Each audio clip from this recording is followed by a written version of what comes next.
Hi everyone. The last technology resource that I would like to share with you all is EdPuzzle.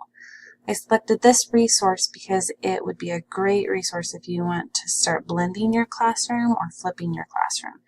You can upload a video either that you have made or that you have found in the comments and insert interactive questions throughout the video, or just have questions for them to answer at the end of the video. My goal for this tutorial is to show educators another resource out there for getting information to your students and assessing the knowledge that they have gained from it. My intended audience for this video is educators that are considering a flipped or blended approach, or who maybe even just need a resource that's fairly easy to use when they're not going to be in the classroom for a day or two. So let's go ahead and get started with how to use EdPuzzle. So first just go to edpuzzle.com, as you see it up here.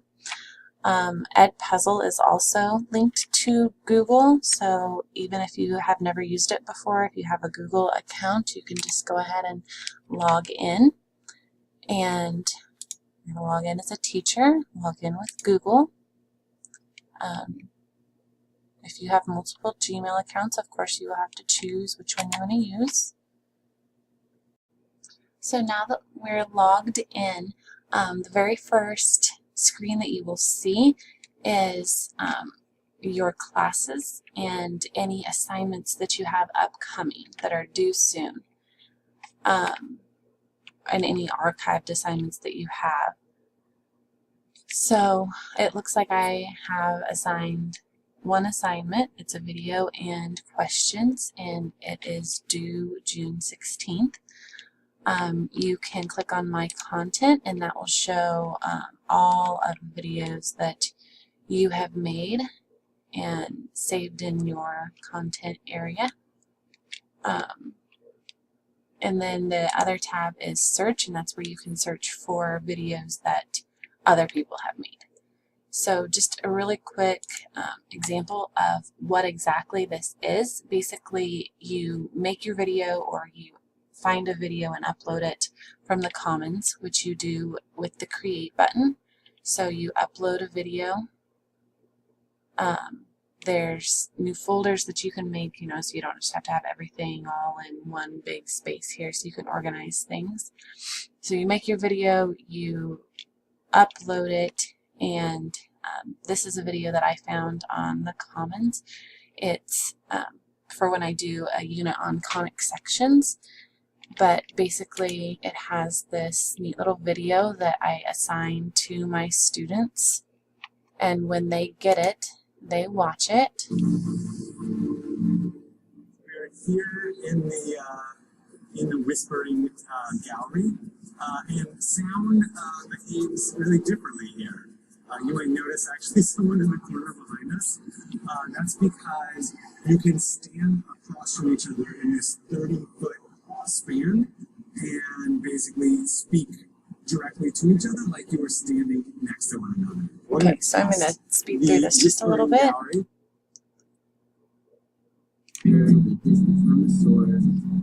But here at our surface, the sound is different plans, proportionally dissipating from the sound that came. Which means that it dissipates slower, and I can sing quiet over here.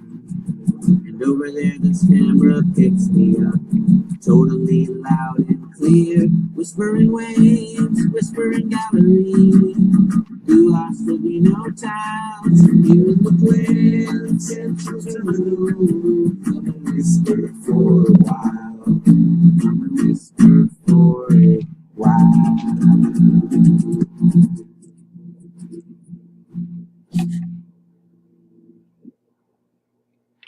Okay, and then at the end it says which comic section is used in the whispering gallery. And I'll click ellipse, submit, and it will tell me if I got it right or wrong. I got it wrong, and it gives an explanation for why the ellipse is right, why the parabola is incorrect, and why the hyperbola is incorrect. So you can give your students feedback as well, and those are all things that I typed in. So then when you go to assign it to your students, you assign and share, you tell it which class you want, prevent skipping. So I check mark that box so that they can't just skip ahead and answer the questions at the end to be done with it. They actually have to look at the video. You give it a due date, give them 2 days to do it or whatever you want to do, and then click assign, and it will push it out to that class. Okay, so it will come up then in your home screen when you come in where my other assignment was too. So now I have 2 upcoming assignments for my students. So that's if you want to upload your own video, make your own questions. Again, we said we can search for other people's, so I'm going to search in the high school. There's all the different subjects, so history, psychology, English, PE and health, biology, lots of different things here. World languages, I'm going to go to math. Let's go to geometry, perpendicular and parallel lines, sure, slope intercept. Let's do a quick one. I'm going to copy this one, or just edit it even, either one. If you copy it, it'll show up in your content. So you can crop the video if you only want a small portion of it. You can put in your own audio track if you want to add in your own comment.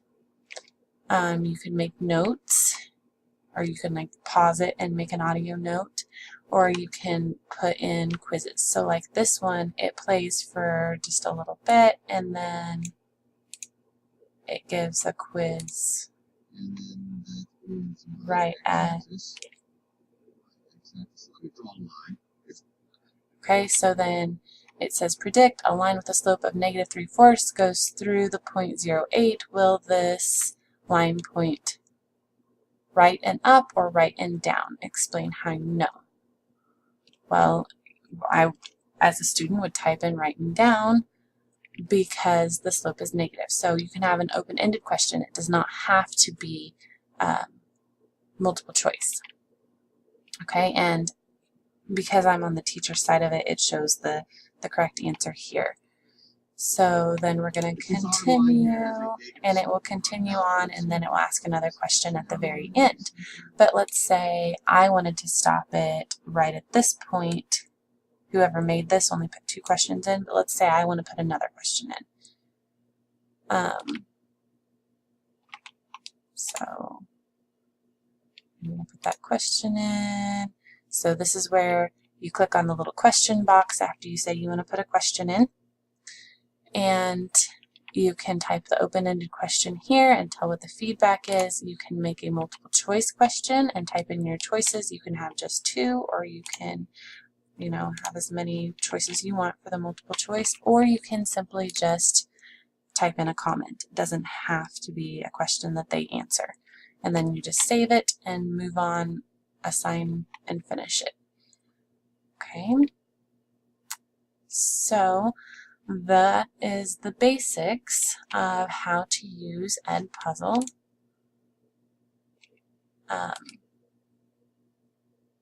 So again, if you want to add a class or add people to your class, you can import from Google Classroom.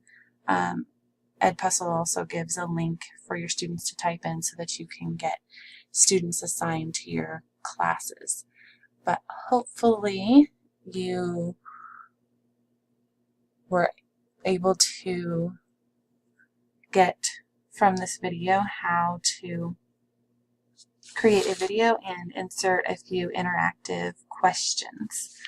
EdPuzzle is great for blending your classroom or flipping your classroom and giving just a couple questions at the end, or again throughout the video, to just assess that they did watch it and they at least understand the basics.